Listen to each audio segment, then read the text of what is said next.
Welcome to Analyst Talk with Jason Elder. It's like coffee with an analyst, but there's no actual coffee. Each episode, we interviewed an expert in the field of law enforcement analysis to share their career-defining stories and to get their insights on the world. Please join us on recognizing and learning from these brilliant minds as we define the law enforcement analysis profession one episode at a time.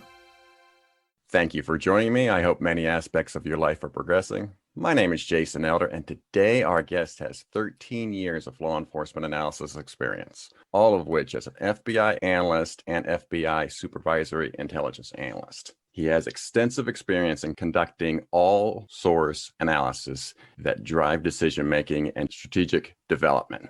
That's straight from his resume. Great statement. He is a writer and a poet. His article, Intelligence-Led Policing for Law Enforcement Managers, and his upcoming sequel to that, Implementing an Intelligence-Led Policing Process. He is from Jamestown, New York, home of the Jamestown Deer Park, where I visited many times as a child. Please welcome Nate Huber. Nate, how we doing? I'm doing good, Jason. Thank you for having me. How are you? Very good. It's nice to talk to somebody from my neck of the woods. I'm from northwestern Pennsylvania, and so Jamestown is in southwest New York. Yep. So, it's a great area. It's a beautiful time of year there. Yes. So who knows? We might have crossed paths. You never know, hey, as a child, who you came across. But it's a small area. You never know. All right. So we're going to be talking a lot about the FBI today. So let's go back in time and start how you discovered the law enforcement analysis profession.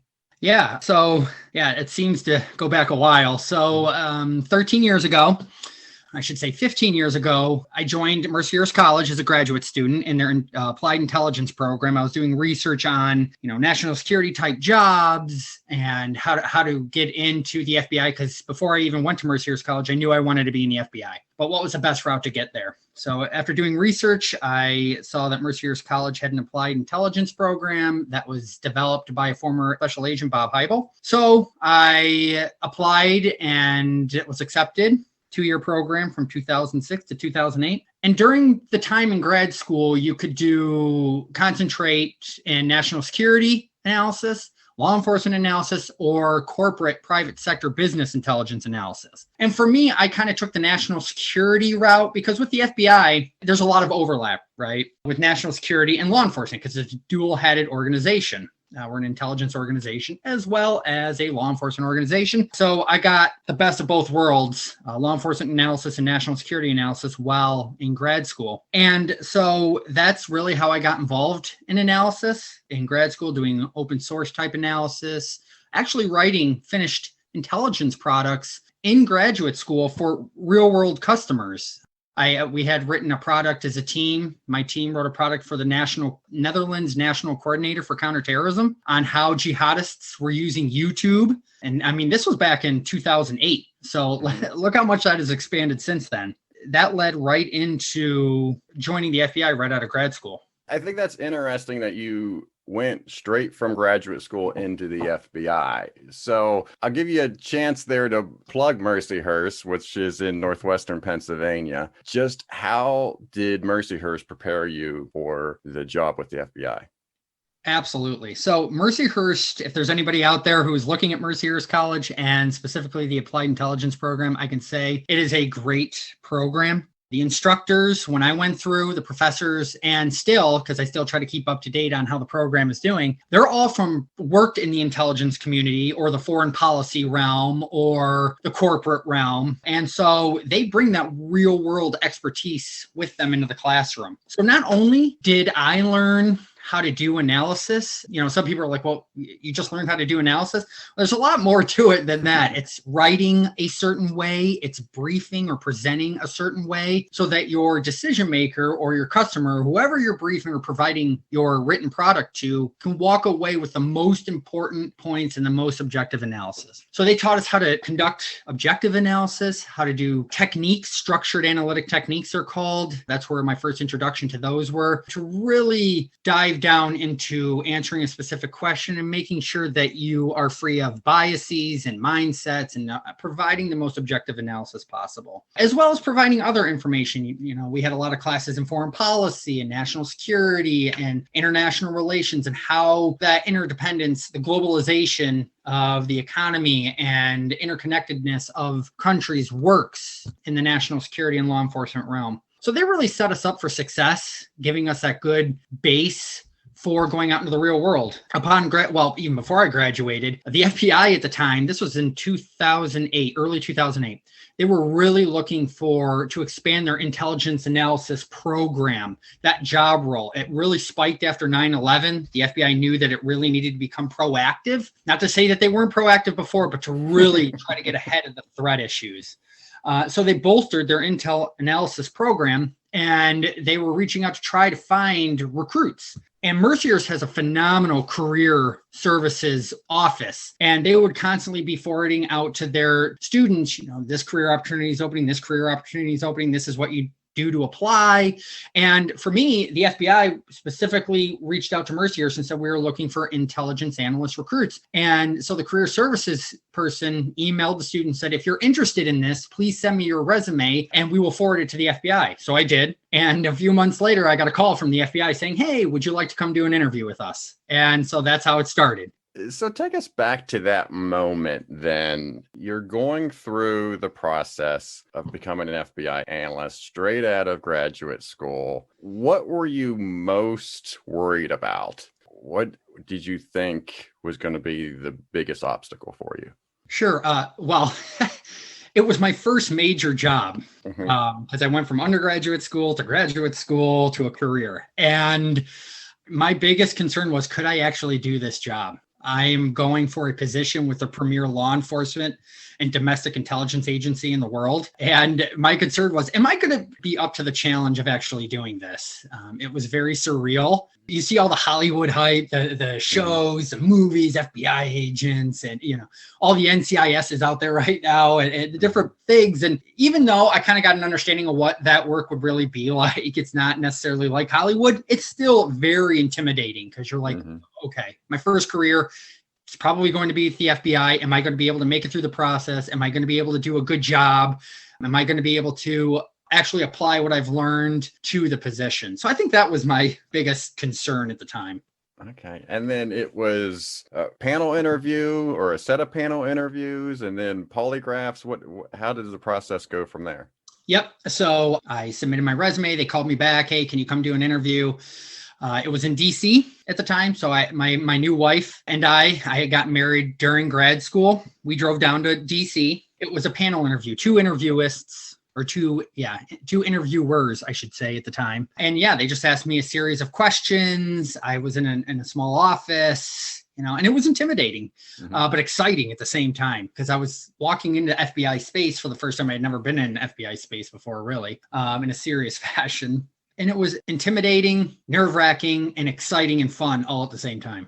Yeah. Now, did they do anything out of the ordinary? Pretty much straightforward questions, or was there any either trickery or maybe some questions just get after your thought process, anything like that?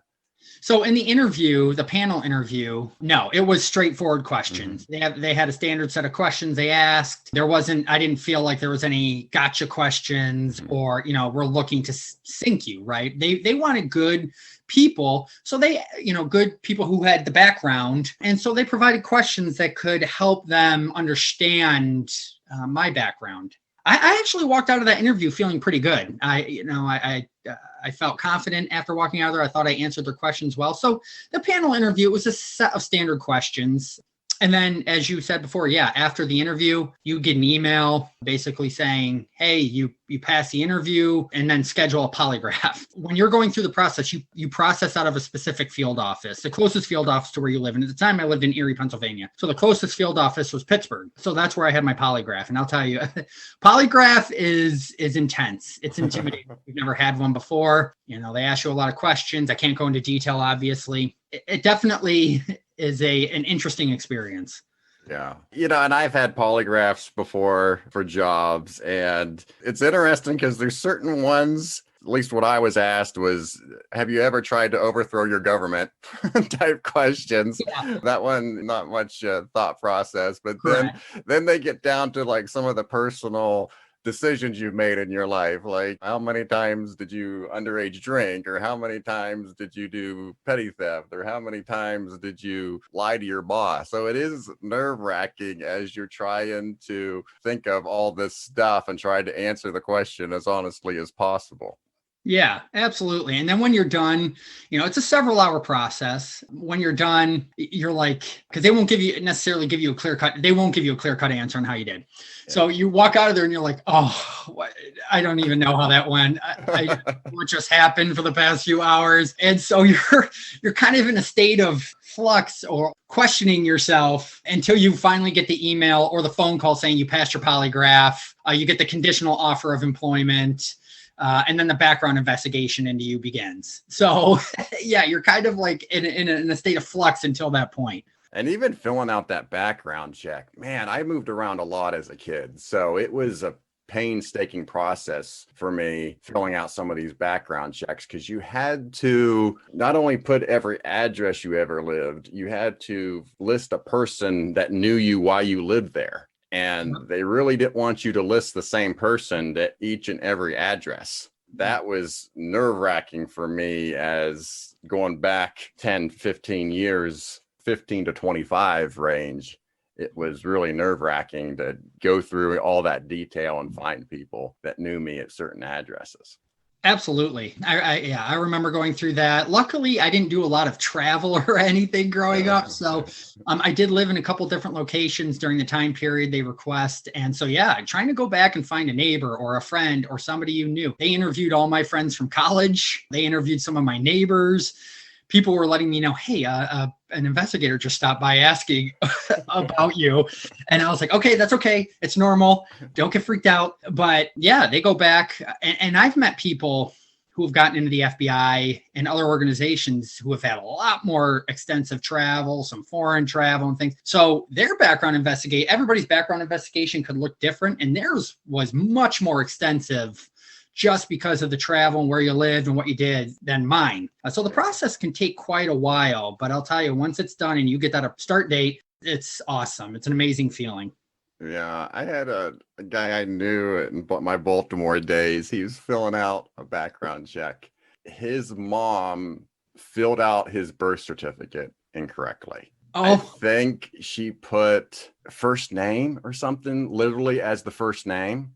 Mm-hmm. So on his official record, his first name is first name. Oh. And so, of course, they changed it. But then, as you would know, when you change your name, that sends up a red flag to everybody. It's like, wait a minute, why are you known as a different name?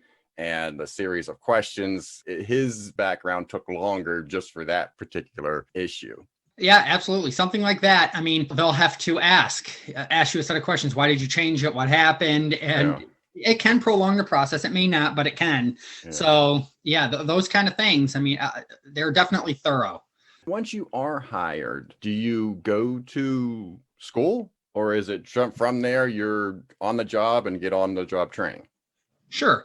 So now, over the past several years, you do. Once you're hired, you go directly to basic training for intelligence analysts. And it's a 11-week course still. So a couple months that you go in, and it's pretty rigorous. It's high stakes, which means, if you don't pass, you don't meet the minimum standards, you could lose your job.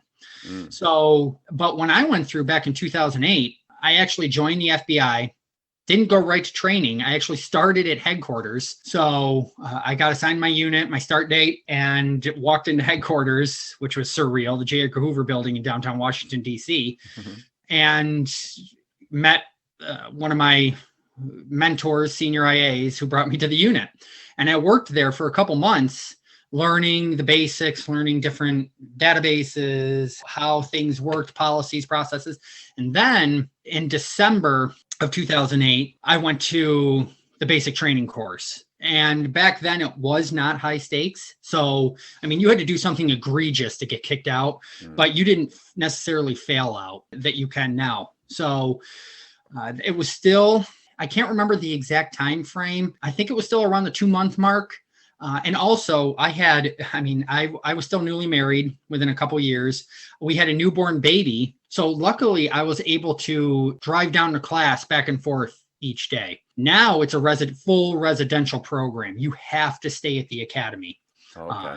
And so it's a little bit different now than it was. Yes. So do you know approximately what the failure rate or success rate is? So when you start that 11-week training, the percentage that actually finish? I don't know the actual percentage, but it's high. I'll say we have good instructors. They work well. When I was an instructor, I called myself a mentor. I worked one-on-one with hundreds of students. It's a high pass rate. I mean, it's a tough course. It's rigorous, but these students that we get, for the most part, are very dedicated, driven, and the instructors are great, and they get them through the course. So it's a high pass rate. Okay. I'm always surprised because I hear police officer training, they'll have like a third that begin the training not pass, drop out. And so we just talked about all the steps you have to do just to get to the training part, right? Yep. And so this can be quite a journey, and to get even that far and then not make it is sad. Yeah, and that's the Intel analyst side. I don't know much about the agent side, their pass-fail rate. It's my understanding the Intel analyst rate is pretty high, which is good. So then do you get assigned to a particular unit, or what types of things do you get into your first couple of years? Yeah. So for me, again, when I got, hey, here's your start date, August 17th, 2008, I was assigned, they told me where I was going, headquarters, and what unit. So I arrived. So my first year, my first 8 months, I was at headquarters, including 2 months of training. And basically there I was assessing the validity of our collection assets in the field. So I was a strategic analyst and looking across the nation of how our sources were doing in collecting against what we needed to know and writing up reports. I did that for about 8 months. And then at the time, they really needed intelligence analysts in the field. There was a big push saying, okay, we just brought on all these intelligence analysts. We need to push a lot of them to the field. So if there's anybody interested in going to a field office, at the time you rank your region, you choose a region of the country, Northeast, Southeast, Southwest, where you wanted to go. And then you'd rank the field offices from 1 to however many field offices there are based on your preference in that region. So my wife and I came from the Northeast originally. So we said, okay, let's select the Northeast. And then I ranked all the field offices, and then your resume, your information goes out to the field offices, and they'll take a look. Do you meet the needs of the field office? Do we have a vacancy to which your background fits nicely? And so Albany field office, Albany, New York, called me up and said, we'd like to bring you out to Albany as an IA. And I was like, okay, great. I was already familiar with Albany. I did my undergraduate work at SUNY Albany there. So I kind of knew the city. I still had a couple friends in the area. So we moved out to Albany and started my career there, and continue my career there. And there I started off as a tactical intelligence analyst working counterintelligence. Basically what that job role entailed was identifying potential subjects of interest, identifying potential sources who could help out the FBI, working directly with agents on a day-to-day basis, driving their cases and investigations forward, and producing strategic products regarding the counterintelligence threat issues so that our special agent in charge and an assistant special agent in charges could make decisions on resource allocation, on focus, on prioritizing our threat issues for the next fiscal year. So that's what I did for several years in Albany. Then I was asked, would you like to be a strategic analyst and work in a different component at the field office? I was like, yeah, definitely. A new experience, different experiences to try to strengthen my background. So then in that position, at first I worked all national security threat issues. So I worked everything from terrorism. What are the vulnerabilities in Albany's area of responsibility, upstate New York and Vermont, that could be targeted by terrorists? And that's both domestic terrorism and international terrorism. Making assessments on the vulnerabilities and working with agents on trying to mitigate those issues. So, and then counterintelligence, still working that cyber, What are our risks in the cyber realm? Where is the cyber threat issue going forward? And then I became the strategic analyst after a while for all threat issues in Albany. So I worked everything from violent gangs. What are the gangs doing in the area? Are they expanding? Where are they expanding? Where do they fall in the prioritization? To white collar crime, securities and commodities fraud, healthcare fraud, to continuing to work terrorism and counterintelligence and cyber. And I was in charge of drafting an annual product that basically used a methodology based on all sources. So FBI classified databases, intelligence community databases, open source information, and conducting analysis basically to rack and stack using a methodology of what was the biggest threats in the area that we would have to face going forward the next fiscal year. And then our executive management would use those to prioritize resources. Where are we going to put people? What are we going to focus on the next fiscal year? So that's really what I did my first several years after coming to Albany. So when you're there in Albany, then are you working with local officials as well? Is this a multi-jurisdictional office? Oh, absolutely. Just the FBI. So then how was your relationship, especially in the beginning, new analysts coming in, FBI analysts, working with either officers, detective, or maybe even analysts from the local or state governments? Sure. So with me, it was a little bit different because I was working counterintelligence. That's on the national security side. Mm-hmm. We worked a lot with private sector partners, universities, businesses, clear defense contractors, people that we wanted to have a close working relationship with as they may be targeted by adversaries. So, I would provide briefings to our military counterparts, to our federal law enforcement counterparts, to private sector partners in my capacity. Now, we had other analysts that worked the criminal side. If they were working violent crimes against children or violent gangs, they worked very closely with their local and state partners. They had joint investigations. They worked closely with analysts in those departments if they had analysts. So on my side, I worked very closely with our national security partners at the federal level, as well as our private sector partners. So that was primarily my job role. When I became the strategic analyst, I definitely worked across programs. So I met with, city analysts that were working with our city PDs. I provided briefings on terrorism to, homegrown violent terrorism to hundreds of people, ranging from local PDs to state PDs to counties, sheriffs to federal law enforcement. So the analyst role in Albany definitely gave me the experience to work with a multitude of different sectors and people. So since you came straight out of graduate school, then does a lot of people that during this time do that, or were you fairly younger than most of your FBI analyst counterparts? Sure. At the time, I think I was just a little bit younger. I don't want to say vastly younger. In my grad program, in my grad program, I was probably one of the younger folks. But there were some other individuals that went straight from undergrad to graduate. In my grad program at Mercyhurst, there were several people who had worked for a little while after their undergrad and then decided to go back to grad school and then joined the and joined law enforcement after, or joined the intelligence community after. When I got to the FBI, I think I was in the age range that most of my counterparts were at the time, who had joined at the same time I did. There were some other intelligence analysts that were already with the FBI that had been there for a while that were older. But at the time, it was mostly, I think I was in the age group going right out of grad school. Now, when I see intelligence analysts coming through, I think you still have a lot of graduate students, but I think you're also finding more people with professional background experience as well as a graduate degree that are coming in than maybe I saw when I first joined. From there, then, Albany, is this where you go in to take a trip down to Tampa to work with the Department of Homeland Security? Yep. There's a great program in the intelligence community called the Joint Duty Program, and it's run by the Office of Director of National Intelligence. And you could sign up to do joint duty assignments with different agencies. There's a vacancy list that we have, an internal vacancy list, and actually you can Google an unclassified list of it too. And I was looking through it because I was like, well, I want a different type of experience. I've been doing this now in Albany for about 5-6 years. I want to broaden my experience. And so I was researching, and my family and I also love Florida. So this one popped up with Department of Homeland Security Investigations, also known as ICE, down in Tampa, Florida. I was like, oh, okay, that could be an interesting experience. So you have to apply, you fill out information, you submit your resume, goes to the Joint Duty Program office at headquarters.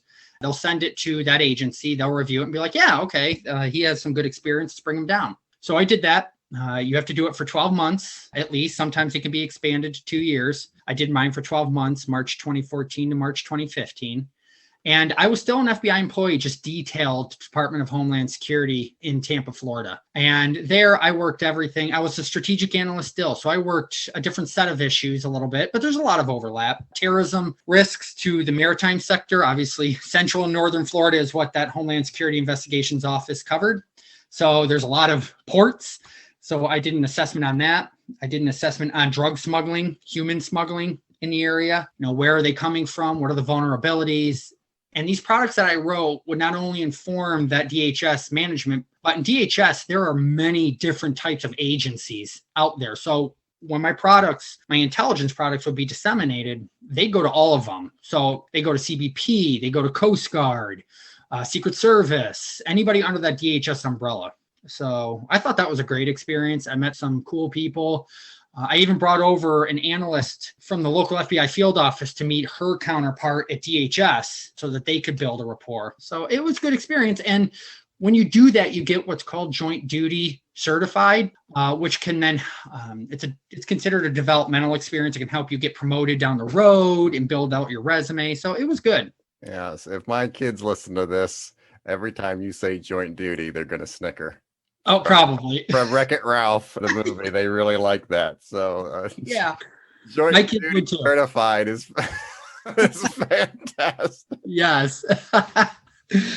And that's a great movie. One of my kids' favorites. All right. So let's take a break. When we come back, I want to talk about you going from an analyst role into a supervisory role. Talk about your analyst badge story and then you as an instructor and your advice to our audience.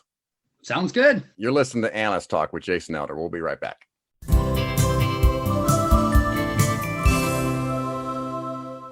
Hi, this is Scott Eicher, and I am a retired FBI agent, and I just wanted to point out that FBI agents are people too. Hi, everyone. This is Dr. Leanne Perry. I have a public service announcement. Don't get so set in your way of thinking that you don't allow yourself the flexibility to grow in your thoughts. Be willing to consider other people's viewpoints and critically think through them. Changing your mind is not the end of the world. Keep your mind open enough so that it's at least a possibility. Hi, this is Shawn Fisher. And at my work, we're known as the Nerdery, and we're proud of it. Embrace who you are.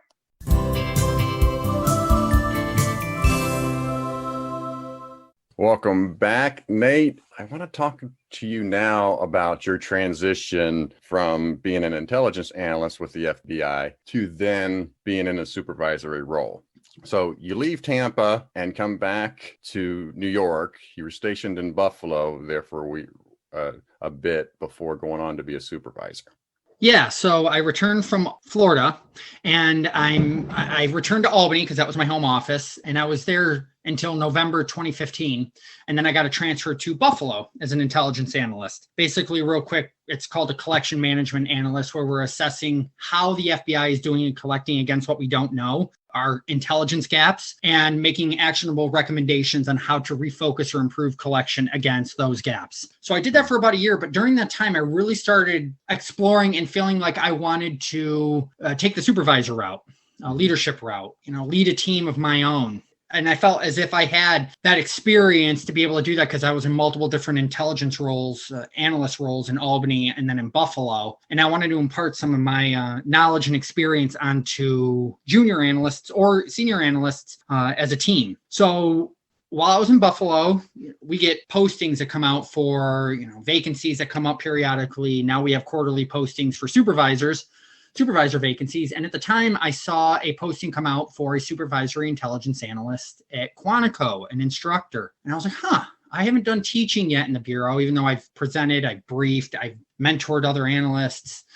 And I thought, well, this could be interesting and provide additional experience. And who knows, maybe I'll really enjoy it. It's a supervisor role at Quantico at the Academy.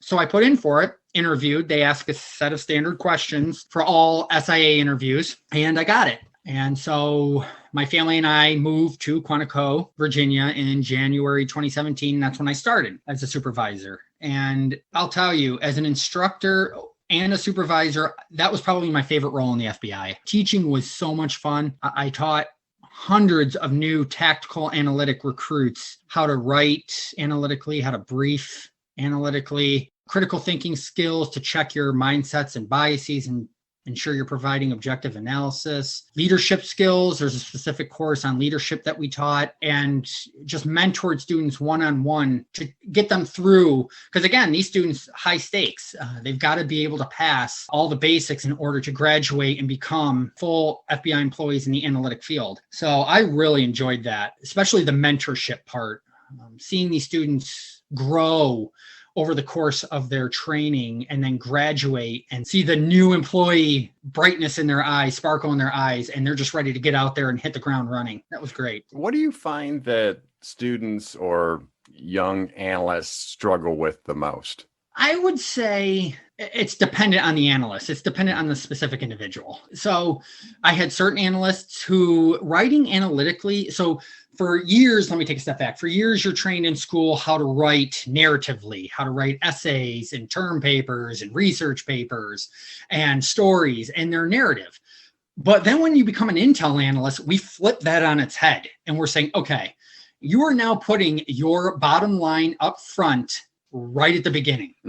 We're putting evidence that supports that right below it. Yeah. And it's a real paradigm shift for a lot of students. It was for me because it was for me too. Yeah. You're so used to writing a different way. So I think some students really struggle with that, trying to grasp that. And then they eventually get it, but it takes time and work and effort. Other students are able to grasp that quickly and pick up on that, but briefing, they could either be very shy or they've never really presented publicly before, so they don't really know how to. So I've seen both. It's probably, when it comes to that, the analytic writing and briefing, I think is where students have to provide a lot of work and effort towards grasping those concepts. Yeah. I had a assistant chief once tell me, you buried the lead, because I had this big reveal at the end of my PowerPoint presentation. And he's like, that needs to be your second slide. Yes. Not the second to the last slide. Yep, absolutely. Yeah. Because, we teach them, your customer may only have a few minutes. They may get called out for an emergency or have another meeting. You got to tell them right up front what they need to know so they get the most important part. So while we're on the topic, what is your advice for writing? That is a great question. I would say writing for analysts, first, know what question you're trying to answer. A lot of times analysts will be asked the question, then have to answer it. An executive, might answer or ask a question, and it's up to the analyst at the time to, if it's not clear or unclear, to follow up with additional questions to try to get as granular a question or to get the meat of the question as possible so that you're off on the right footing and the eventual product or briefing you put together is going to actually address the executive's questions. The last thing you want to do is put a whole bunch of work into a product, an Intel product, provide it to your customer, the person who asked, and they're like, yeah, this didn't really hit the mark. And so first thing I would say is make sure you understand the question. The second part is to make an outline, to look at multiple angles of that question, to collect information from all sources, open source, classified if you're in that realm, or if it's law enforcement, your proprietary law enforcement databases, and come up with multiple hypotheses. Weigh that evidence against each hypothesis, against your question, your ultimate question, develop additional questions based off that. So you have multiple hypotheses. The one that has the least amount of inconsistent with it. So you always want to disprove hypotheses, never prove a hypothesis, because if you're trying to prove a hypothesis, you could fall prey to confirmation bias. So the one that has the least amount of inconsistencies, evidence that's least inconsistent with your hypothesis, that is should be your final judgment, and you should provide that evidence that backs up that judgment. So create an outline. Don't just jump in. Have a systematic approach to doing your research. Have a plan. Don't just jump in and be like, I'm going to do analysis. You want to have a plan prepared on how you're going to research, what techniques you're going to use, and how you're going to write your report. And then for presentations, you had mentioned that some students, some young analysts struggle with the presentation, the briefing portion of that. What is your advice normally to them? Sure. So beforehand, know your information real well. And I always tell them, look, you're going to know the information you brief. A good leader should not come to you and say, okay, I want you to brief on something at the last minute that you have never worked on before. That's setting people up for failure. So I usually tell them, look, the information you're going to brief out there, you have most likely been working on. You know this information. So before you brief, find out from the person who's asking what the briefing topic is, what the focus should be, and who the audience will be, because you got to know your audience so you know how to present the information and what level of the information you are going to present at. Maybe the person already knows some of this stuff, but not other stuff. So you want to gauge your audience and then create an outline, 1 to 2 page outline to keep yourself on track when you're presenting. And don't write full paragraphs on this outline. It's 1 sentence pieces, the wave tops, to keep you on track as you walk through, because your report or your outline is not the briefing. You are the briefing. They are looking at you. Just remember that they called this briefing and want you to do it because they want the information from you. They're human beings just like you are. They put their pants on 1 leg at a time, just like everybody else. They're human beings just like everyone else. Oh, practice. Practice is huge. If you have a briefing or a presentation, if you're in school or whatnot, practice it beforehand and practice it. And a lot of people can't stand this. Either record yourself so you can catch your verbal graffiti, your ums, your uhs, your awkward pauses, or do it in front of other people so that they can provide feedback to you. And I know a lot of people find that uncomfortable, but it's really essential. And then right before you present, take a deep breath. Just let in air and let your nerves out. And then just roll with it. Just enjoy what you're doing. Interesting. Good stuff there. All right. Well, let's continue then. We kind of got sidetracked there. Sorry. I was curious about your advice there. So let's continue in your supervisory role. Sure. So I'm an instructor supervisor at Quantico. I started in January 2017, went through October 2019, so almost 3 full years. And again, I really, really enjoyed it. I liked getting up in front of the class, trying to make it fun and interesting, but at the same time imparting what they needed to know to pass their exams and how to apply that out in the field. Because you don't just want them to, all right, I'm going to memorize everything to a T and pass my exam and check mark that box. You want to be able to them to apply what they're learning at basic training out there in the field. So they're 1 step ahead. They're already on solid ground when they go out. Also, a very important part of that was my own experiences. So when I was teaching, I would provide a lot of my real world experiences into the presentations because it gives the students, okay, this person experienced that. They experienced this mistake or they experienced this positive aspect, and they're putting their money where their mouth is. They know what they're talking about. So I tried to inject as many experiences as I had so that they could take from those and learn from those and either maybe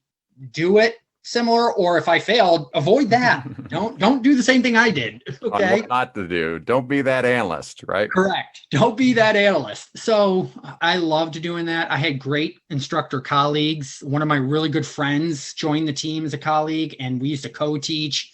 And everybody would call us the Nates. Nate squared, the Nates. And it was like a comedy duo up there, but we were still imparting knowledge and students were taking it in and really enjoying it. So that was great. And then October 2019 came, there was another vacancy announcement. So I was like, well, almost 3 years teaching. That's a good amount because it's a 5-year term. You can't go beyond 5 years as an instructor because they want to get fresh people in from the field. So I was like, I think it might be time for me to head back out into the field as a supervisor. So I put in, and Washington field office called me up, or I got an email saying, would you be interested in an interview with them? And I was like, okay, sure. Washington field office, it's already semi-local. I'm in Northern Virginia. Why not? I interviewed with them and received, a call from my supervisor, my future supervisor at WFO, saying, "Hey, you did really well, offer you basically the job." So I accepted, and I've been doing that since October 2019. Now, instead of leading like a teaching program, I now lead a squad of intelligence analysts. So what I was doing in Buffalo as a collection management IA, assessing gaps, how are we doing collecting against them? I now lead a squad of senior and junior IAs doing that same thing, which I think is great. The team is extremely strong. I just posted something to LinkedIn this morning, actually. My leadership philosophy is humility, transparency, and empathy. I'm a very big proponent of leading people. I can learn as much, if not more, from my team than they can learn from me. It's really a two-way street. And when I first joined the team, I said, think of me more as a mentor. You manage programs and projects. That's what we say in the FBI. You manage programs and projects. You don't manage people. You lead people. You give them opportunities to succeed. And I really enjoy that aspect of it, the human aspect of it. There's a lot of processes and policies in place. I review products all the time, finished Intel products, their products, edit them, provide feedback on them to ensure that they address the tradecraft standards, ensure they follow FBI policy and the law. And I make sure they're coordinating with other teams at the Washington field office and reviewing their intelligence products, making sure that it gets to the right people and disseminated. And so I do a lot of that, but just working with them, working with my colleagues, I think is the most important aspect of the job, that human aspect. So did you have any growing pains moving from analyst to supervisor, or even when you took that gap, go teaching, was there any growing pains getting back into it? Yes. Yes. So, and I think it's a good thing because you learn from mistakes more than you learn from successes. So going to teaching, I had never taught before. I had presented briefings on many occasions throughout my career, but teaching is it's a different style of presenting. It's a different aspect of presenting. And you're in front of a group of people every day, and you want to make sure. So just learning how to teach effectively, how to make it fun and interesting and engaging, but at the same time, making sure they get all that information and knowledge they need to succeed. I mean, I definitely had to change up the way I taught, take feedback from the students, and maybe refocus how I presented information or did different things. We're constantly updating the curriculum when I was there, our style of teaching. So I don't know if I'd call it growing pains, but necessarily learning a new technique or learning something new. So that's with teaching. And then when I came over from teaching to leading a squad of analysts, I tell people I make mistakes every day, right? First, you have to know how other people edit and review products. And how you edit and review products. So each time a new supervisor comes in, everybody has a little bit different style of writing as long as you follow the tradecraft and the policy. So they had to learn my style of writing and what I look for in products and what my supervisor looks for in products. So there's some of that growing pain, that learning experience between the Intel analyst and myself, which has now been smoothed out now that I've been there for a year and a half. We're all it's a well-oiled machine now when it comes to reviewing and editing and providing and disseminating intelligence. Also, just the human aspect. That's huge. Everybody has a different personality. Everybody has a different perspective. People have differing opinions. And how you approach those with your team members, you always want to ensure that you take into account their perspective. You want to try to take into account all information, multiple perspectives before I make a decision, or before as a leader you make a decision. That's the way I approach decision making and leadership. I try to get as many different perspectives of information as possible so that I can make the most sound decision. Some people may not agree necessarily with the decision or not, but as long as I have found, and again, from stumbling, as long as I let my team know how I came to the decision, why I came to the decision, that thought process, it's much better. Even if they don't necessarily agree with it, they understand it. And that's what I would say to future leaders. Make sure that you really explain to your team, because I stumbled on this, explain to the folks why and how you came to a decision. Yeah, I always tell folks that I work with, when we come to a scenario where maybe we have multiple ways that we can go, multiple solutions, I'll pick one. I said, I'm comfortable with that because I can defend it. Yep. I Absolutely. know I can, if someone's asking me about it, I can say, this is why we went to this direction. Yep. Absolutely. That definitely plays a role. Is it defensible? Is it sound? Will it lead hopefully to positive outcomes? And yeah, all that is definitely has to be taken into account. So one question I just thought of is, as you're dealing with all these sources, and some of them are open sources, some of them are need to know sources, you have all these different sources, and you're bringing all this together to then analyze and tell the story and to come up with recommendations for the issues. Do you feel that you normally have enough data to do that, or is there always something there that you wish you had? Yeah, that's a good question. In today's day and age, from my own personal experiences, I'd say the side of it is we have so much information coming in. It's more about trying to make sense of all that information and pull out, you always hear those terms, the wheat from the chaff, the needle in the haystack, trying to pull out those important tidbits of information out of a huge ocean of information that addresses the question that you are trying to answer for your customer. So I think it's more of that. Now, are there certain aspects where it was like, man, I wish we had this piece of information or this, I haven't seen it yet? Absolutely. But in analysis, it's all about making judgments and assessing the information you have and stating it's likely this is happening, or like it's unlikely this is happening, or this could happen based on the information you have. You never have, for a specific question you're answering, if you're making an analytic judgment, you never have all the information to answer that specific question you need. Otherwise, you would be trying to assess facts, right? And we don't do that. So I would just say right now, it's like an overabundance of information totally. But sometimes when you're trying to answer questions, you wish you had different pieces of the puzzle, different pieces of the information to provide you that full picture. Those are two sides of the coin that analysts are always grappling with. So now you're on the side where you're doing the hiring. You're the interviewer, as you said. So, and just to bring it full circle, then, do you have a hiring philosophy, or do you have a certain thought process in mind as you're going through the hiring process as a supervisor? Sure. So I am part of the group of people in the Bureau that hires or does interviews and others for external applicants, people who want to be intelligence analysts. I can't go into detail on the specific questions or anything because that's all protected. But I will say, even if you're moving from one position to another position in the FBI, or you're hiring external people, I'm always looking for people who have an inquisitive mind.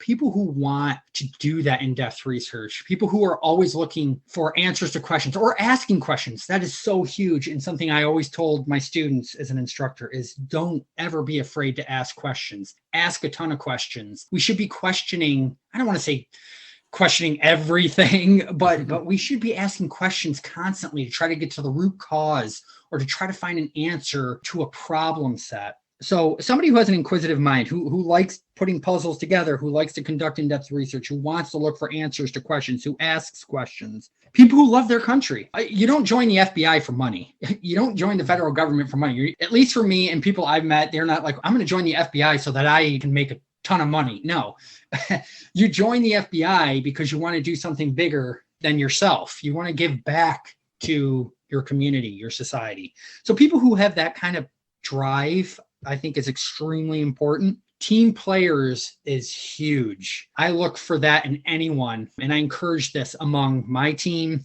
I used to encourage this among all the students at the academy. You have to be a team player. You should not be doing anything in your job role that's completely in a vacuum. Okay, you might come up with an idea for a product and you draft a product, but you should be, or you better be, having that peer reviewed or coordinated with your counterpart, keeping them in the know, seeing what their perspectives are. Maybe you're missing something and maybe something should be changed up, but nobody should be working totally in a vacuum in the FBI. We should all be working together as a team. You should be able to get along well with others, to bring ideas to others, accept their ideas, their perspectives.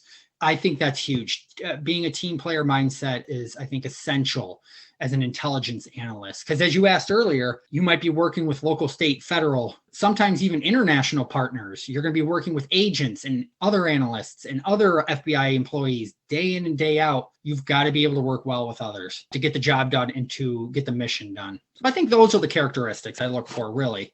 Now I want to get into your analyst badge story. And for those that may be new to the show, the analyst badge story is the career-defining case or project that an analyst worked on. So for yours deals with project management. So let's get into your analyst badge story. Yeah, absolutely. So I guess the most recent one would be when I was instructing. I know it's not a specific case or anything, but when I was teaching, hundreds of the students graduated. And I think my career defining moment was really, at this time, I'm a senior IA, I'm a supervisor, and just helping new analytic recruits coming right out of college, taking them from the very beginning and walking them through the entire curriculum, mentoring them one-on-one. The best part of that was seeing how they grew as intelligence professionals over those weeks to graduation and seeing that drive on their faces, that I'm ready to go out there and hit the ground running and make it happen. That was just so fulfilling for me to see all those new recruits come through, graduate, and now they're my colleagues out in the field. I still talk to some of them. I've had people reach out to me asking me questions, students that graduated. That one aspect of my job, I'm sure there's other examples, but that aspect of the job was really my career defining moment, helping these new employees who really wanted to work for the FBI. It was their goal to work for the FBI, get through the high stakes course, take that knowledge with them, see the excitement, see them improve, and hit the ground running out in their field offices. Okay. And then was there a project management story? Yes, I'm sorry. Yes, there was. So when I was still kind of a junior mid analyst, I guess, in Albany, New York. So I had an SAC, special agent in charge, who was very interested on the cross-programmatic. And when I say cross-programmatic, I'm talking about criminal threats, risks from criminal actors to threats and risks from terrorist actors and foreign intelligence actors. He was very interested on the cross-programmatic risk or threat to a specific thing that was being developed in our area. So he basically said to me, I was in a meeting one day and he had me stay after, and my supervisor was there, and he asked, what does a threat risk landscape look like to this specific sector? And he's like, I'm telling you, I want a ham sandwich. And I'm not going to tell you how to make that ham sandwich. And I was like, okay, where to go with this? So right after that meeting, I developed a plan. I got all the other Intel analysts in the office that had a stake in this product in a meeting and basically explained to them what the SAC was looking for. I set deadlines, goals. Okay, this analyst, you'll focus on the violent gang or criminal aspect of this. This analyst over here, you work counterterrorism. Will you focus on this aspect of it? Is there any reporting out there talking about the risk or threat to this? I'll take the counterintelligence aspect, because at the time I was the counterintelligence analyst. And then we will put it all together and provide it to the strategic analyst, who will put the whole piece together, and I'll work with him to put it together and disseminate it to the special agent in charge. So we did that. We got it done on deadline, and it provided an overview of what he was looking for. And then later in the year, I was part of a process of, again, I spoke about it earlier, doing analysis when I was a strategic analyst of all the threat risks in our area using a specific methodology and racking and stacking, prioritizing those threat issues for our executive management so they could see how we should prioritize moving forward, or use that in decision-making on prioritizing moving forward. And between those two products, the special agent in charge, he was able to actually get additional resources to our field office, because he presented the products to headquarters, additional resources, agents to our field office to specifically focus on that sector that he wanted us to write an analytic product on, or to me to lead earlier. So I thought that was another career defining moment. I actually got to see a product that I helped lead and write be used by the leader of our office to get additional resources. That was a very proud moment. And that was earlier on in my career. So I was like, whoo, look at this. I provided something that is of value that we got. It was clear what we got back from it. And so I thought that was exciting as well. Yes, I think it's interesting going back to your advice of asking questions and knowing what they're after. It sounds like in that situation, the supervisor may not have known exactly what he was after. He put it in a little bit of a box, but you took the box from there. Yes, correct. And that's a good point. Sometimes you may not be able to get a clear answer to the question. Sometimes your manager, your decision maker may not know what they should be asking. And we should always be trying to get follow-up questions, detail on exactly what they're looking for. Again, it's context dependent. Sometimes, like I did in this case, I got enough guidance where I thought we could produce a product on what he was asking. Other times, it might behoove you to get additional clarity that you didn't have before on the specific question answered. But I remember I was trying to ask additional questions, and advice to others, always try to add follow-up questions, even if you think about them later on. So you're not in front of your ultimate customer anymore, but you think of them later on, go to your supervisor, ask him or her to follow up with questions if that makes you feel more comfortable, with your questions if that makes you feel more comfortable. Maybe they have more detail. I gotcha. All right, let's talk about you as a writer. In your introduction, I had mentioned that you wrote an article on intelligence-led policing for law enforcement managers, and now you're working on the sequel to that paper, implementing an intelligence-led policing process. We'll put a link to the first article in the show notes, and then folks will have to be on the lookout for your sequel that's about to come out. So I guess just give a general overview of what the purpose of these two articles are.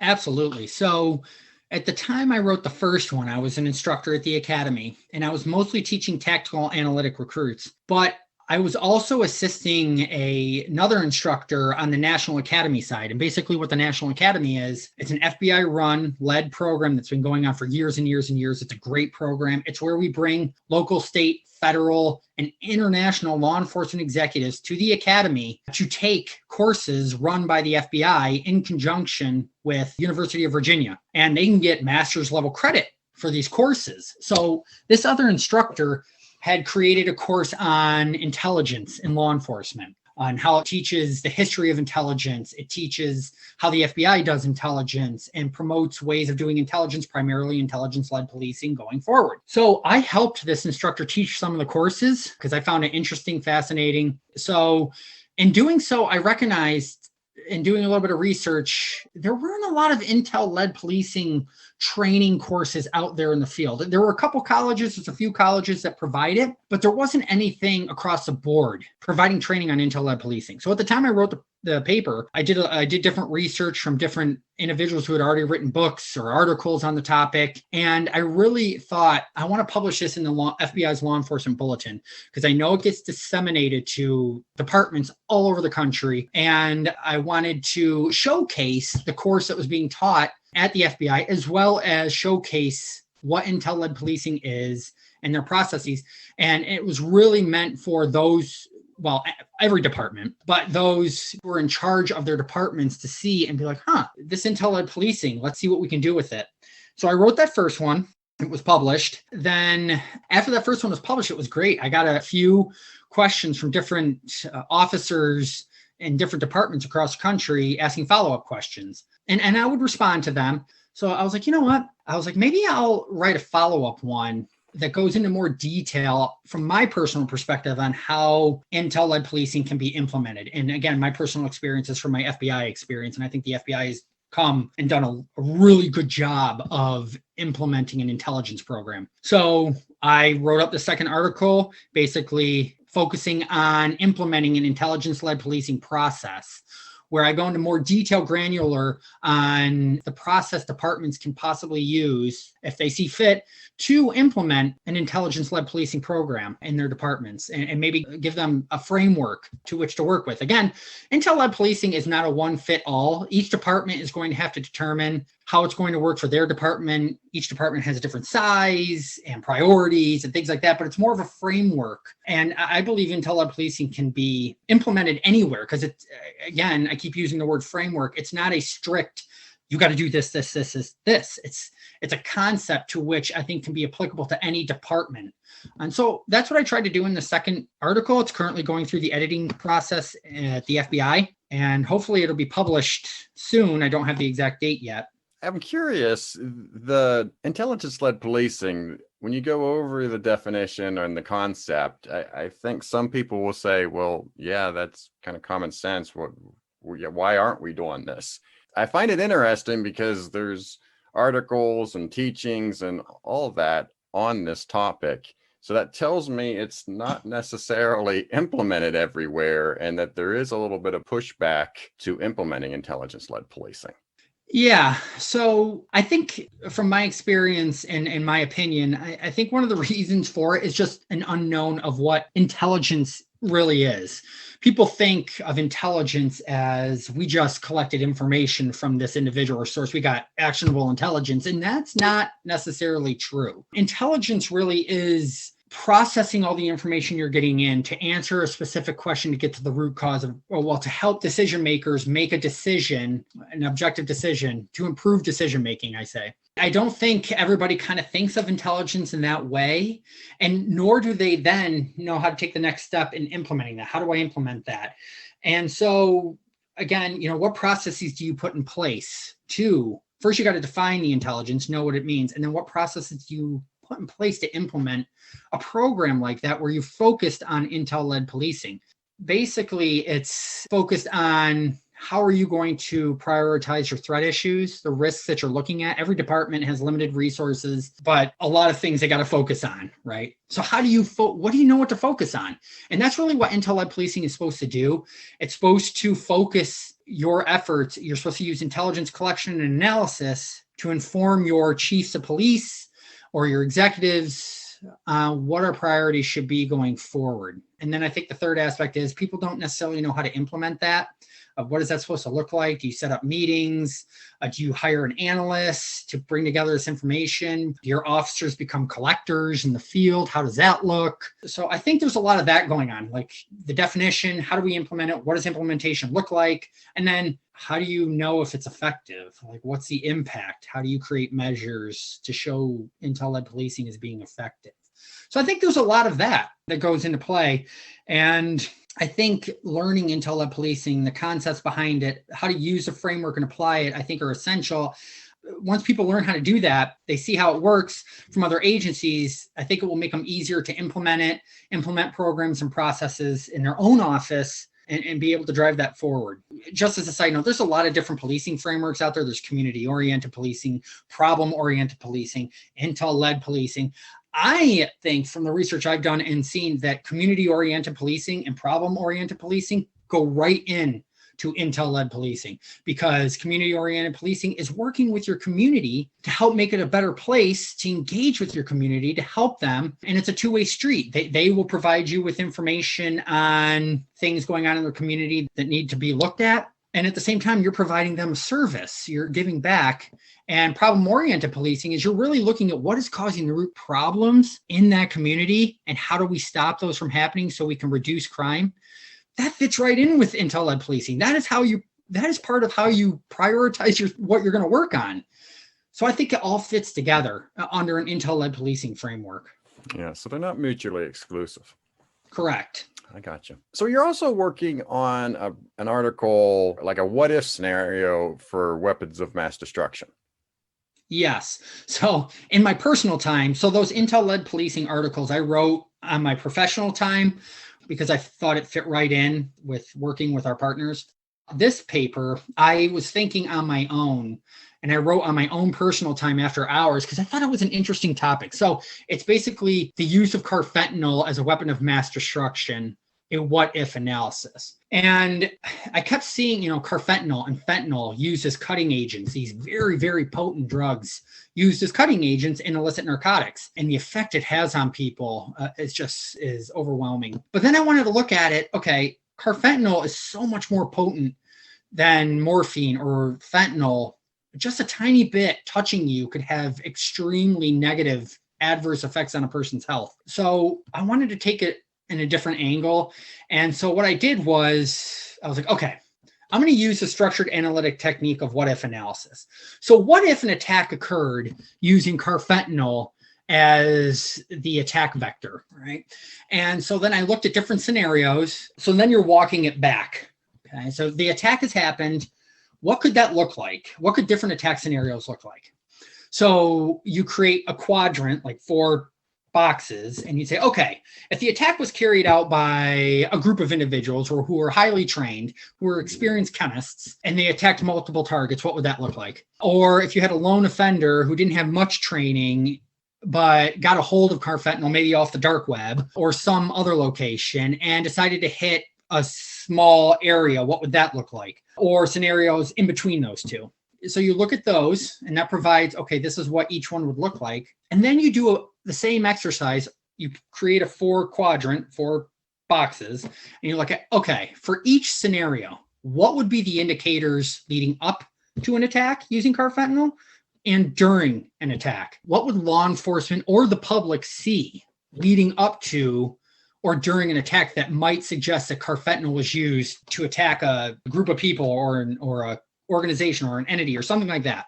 Doing that type of analysis gets you out of the, you're trying to be proactive and let people know, what this type of attack could look like, what could it do. So I thought that was interesting. And so I wrote it up, and it had to go through an extensive review process at the FBI before it could be released for obvious reasons. Anytime you write something, it's got to go through pre-publication review to ensure that we're not putting anything in there that's classified or that could damage FBI investigations or sources of methods. So it finally got approved. And yeah, so that now I'm just trying to find a location for publication of that. Oh, okay. So that was my next question. Where is it going to actually be published? Yeah, not quite sure yet. I submitted to one organization. I haven't heard back yet, but we'll see. I have a couple others in mind if that one doesn't turn out. So we'll see. So that's still up in the air, but I can let you know when it is or if it is. All right. Well, very good. So let's talk a little bit about personal interests. You're a runner. So what type of running do you do?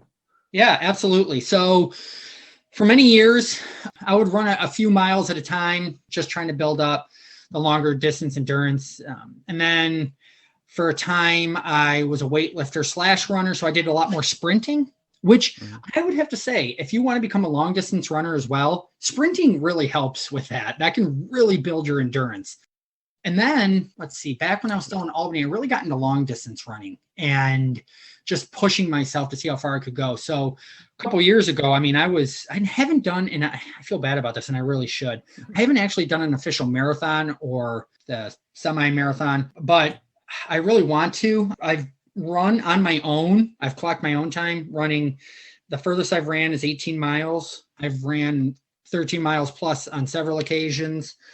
So I just enjoy it. It gets you out there. It makes you feel good when you're done. And I also have an app now that's called Charity Miles. And it basically tracks each mile you run. Charities who are tied to this app will provide a certain, 25 cents a mile to a charity that you select. Oh, okay. So as I run, I track my miles and it donates to the charity of my choice. That's a great app. I was going to tell you, I use Adidas, but the Adidas running app, but now I feel bad because mine's a corporate app. Yours is actually going to a charity. Yeah, there's a whole bunch of different apps out there. I actually, somebody who was on my Facebook profile was using Charity Miles. So I did some research on it before starting, and I was like, wow, I had never heard of this before. I'm going to use it. Why not? I run. Why not use it? So just to follow up again, so 18 miles is usually where you leave off in terms of your training anyway. Most of the training plans for marathons end right at 18 or 20. So you're right there. It's just actually signing up and doing the 26 miles. So yeah. It's a big commitment though. It is, especially when you get kids and whatnot and hectic schedules. It's a commitment. The training's the big part. Race day is awesome, but it's training for race day where's all the work. Absolutely. Yeah. And again, that was a couple of years ago. I haven't pushed myself to 18 miles in a while, but you're right. Yeah. Just the training. You have to set aside several hours a day. And I have 4 kids and everything going on. So I still try to get in several miles a day or a week. And then another thing my family and I love to do is go camping. We have an RV. It's more like glamping, really. Yes. But we really enjoy that. We've had that for a few years. We've gone different locations in Virginia. We've gone down to Florida. We stayed at Disney one time. Nice. That came in handy last year, I'm sure. Oh yeah. Absolutely. Yeah. With everything going on and COVID, camping a little bit safer. You could social distance, and it was fun. Yeah. We really enjoy doing it. We've already gone on a couple camping trips this year, and hopefully we'll get more in the summer. Well, our last segment to the show is Words to the World, and this is where I give the guest the last word. Nate, you can promote any idea that you wish. What are your words to the world?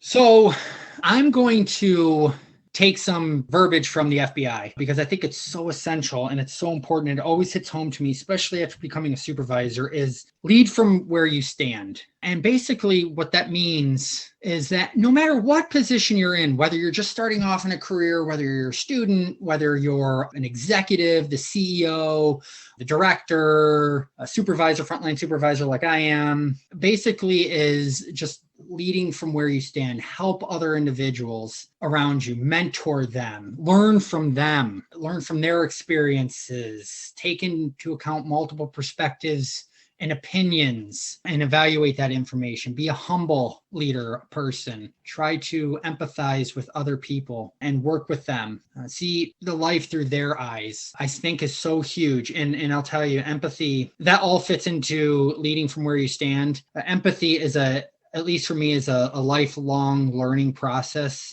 I think it's one of the most difficult things to master, is to really, truly see situations in life through another person's eyes. But that is what I really want to drive home to everyone, is lead from where you stand and be humble and be empathetic and continue to walk through life with some of those characteristics. I think will get you very far, no matter what position, job you are in. Well, I leave every guest with you've given me just enough to talk bad about you later. But I do appreciate you being on the show, Nate. Thank you so much, and you be safe. All right. Thank you, Jason. You too.